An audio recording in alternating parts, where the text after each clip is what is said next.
ये बड़ा मशहूर है पिछले कई सालों से और आप लोगों ने देखा होगा उसका जो सेंट्रल कैरेक्टर है वो हमेशा बार बार एक बात कहता है कि कुछ तो गड़बड़ है, कुछ तो गड़बड़ है। और आज की तारीख में एक मौजूदा मुख्यमंत्री और एक पूर्व मुख्यमंत्री लगातार ये कहते जा रहे हैं ईवीएम में कुछ तो गड़बड़ है।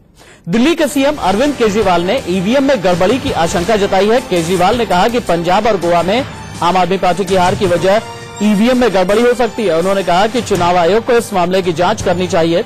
वहीं मायावती का भी आरोप है कि ईवीएम की गड़बड़ी की वजह से यूपी और उत्तराखंड में बीजेपी को बड़ी जीत मिली।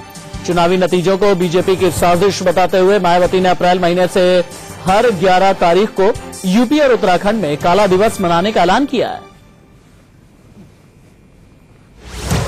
बीजेपी को बड़ी जीत मिली। चुनावी नतीजों को बीजेपी की साजिश बताते हुए मायावती ने अप्रैल महीने से हर 11 तारीख को यूपी और उत्तराखंड में काला दिवस मनाने का ऐलान किया है। एक बहुत बड़ा क्वेश्चन मार्क है। सब लोग मानते थे उनको 6 से 7%, 8% वोट मिलने चाहिए। उनको 30%, 30.5% वोट कैसे मिल गए? सब लोग ये मान रहे थे कि अकाली दल के खिलाफ नफरत है और आम आदमी पार्टी स्वीप कर रही है।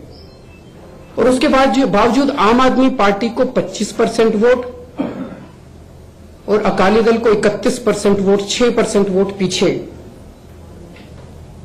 ये तो कुछ समझ के परे है, बिल्कुल ही समझ के परे है। उत्तर प्रदेश के चुनाव अभी हुए, उसके अंदर बहुत सारे इस किस्म के मसले निकल के आ रहे हैं, जिसके अंदर बहुत सारे प्रश्न चिन्ह खड़े हो रहे हैं ईवीएम मशीनों के ऊपर।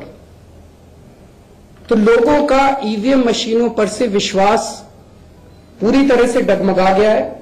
इनकी ये हुई भारी जीत ईमानदारी की जीत नहीं है, बल्कि ये इनकी केवल यहां बेईमानी, धांधली व लोकतंत्र की हत्या करने वाली ही जीत है।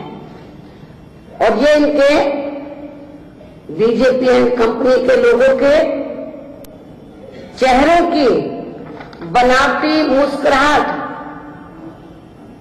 बनावटी खुशी व इनकी भाषा भी इस बात को साफ तौर से इंगित करती है। आपने ये तो देख लिया कि ईवीएम की मुखालफत कौन कौन कर रहा है, लेकिन आपके लिए ये जानना बहुत जरूरी है कि ईवीएम ऑपरेशनल किस तरीके से होता है और ईवीएम काम किस तरह से करता है। ईवीएम यानी इलेक्ट्रॉनिक वोटिंग मशीन चुनाव प्रक्रिया को आसान और तेज बनाती है। हालांकि इसमें गड़बड़ी की किसी भी आशंका को चुनाव आयोग पहले ही खारिज कर चुका है। ईवीएम को लेकर नियम ऐसे बनाए गए कि इसमें गड़बड़ी हो ही नहीं सकती।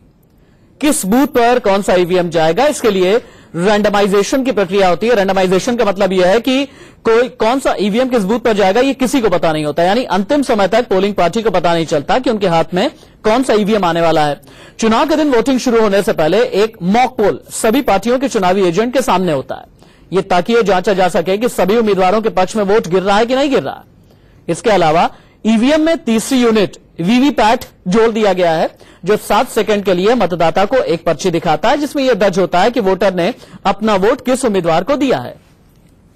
मतलब यह है कि पूरी तरीके से फॉल्ट प्रूफ ईवीएम को बनाया गया है और इस बात को सुनिश्चित किया गया है चुनाव आयोग की तरफ से कि कोई भी तकनीकी खामी ईवीएम में ना हो।